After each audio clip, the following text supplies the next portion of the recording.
Hi friends, welcome to నాటు వైద్యం. ఈరోజు మనం ముసలితనాన్ని పోగొట్టి పూర్తిగా యవ్వనంగా ముఖం మీద ఉన్నటువంటి చర్మం మీద ఉన్నటువంటి ముడతలను కూడా పూర్తిగా తగ్గించే ఒక అద్భుతమైన అందరికీ అందుబాటులో ఉండే ఒక ఆహార పదార్థం, అది కూడా ఎవరికి తెలియనటువంటి ఒక సీక్రెట్ చిట్కాని మీకు చెప్తానండి.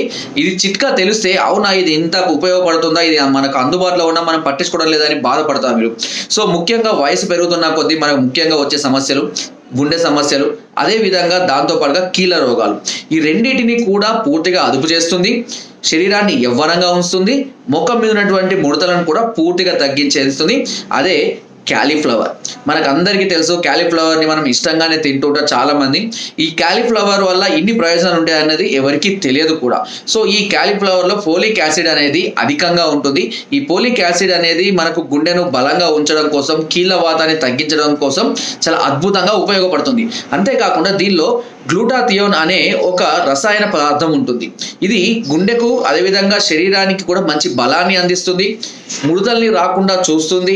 యవ్వనంగా ఉండే విధంగా ఇది ఉపయోగపడుతుంది. కాబట్టి గుండె జబ్బులతో బాధపడే వాళ్ళు కానివ్వండి, కీళ్ళ వ్యాధులతో బాధపడేవారు కానివ్వండి, ఎక్కువగా ఈ క్యాలీఫ్లవర్ని తీసుకుంటూ ఉండాలి. ఎక్కువగా ముసలితనంతో బాధపడేవారు ఈ క్యాలీఫ్లవర్ని కొద్దిగా తీసుకొని దీన్ని జ్యూస్ లాగా తయారు చేసుకొని, కొద్దిగా నీరు కలిపి జ్యూస్ లాగా తయారు చేసుకొని ఉదయం పూట పరిగడుపున తీసుకుంటూ ఉన్నట్లయితే ఇది మీ ఆరోగ్యాన్ని పెంచుతుంది. నేను చెప్పినట్టుగా గుండె సమస్యలు దూరం చేస్తుంది, కీళ్ళ వ్యాధులను తగ్గిస్తుంది, చర్మం మీద ఉన్నటువంటి ముడతలను కూడా పూర్తిగా తొలగిస్తుంది. అంతేకాకుండా మన ఆయుష్ను కూడా పెంచడానికి ఈ క్యాలీఫ్లవర్ అనేది చాలా అద్భుతంగా ఉపయోగపడుతుంది.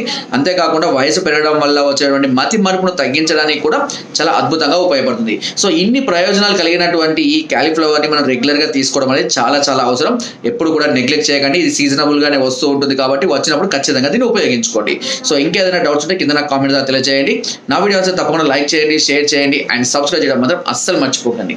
Thank you.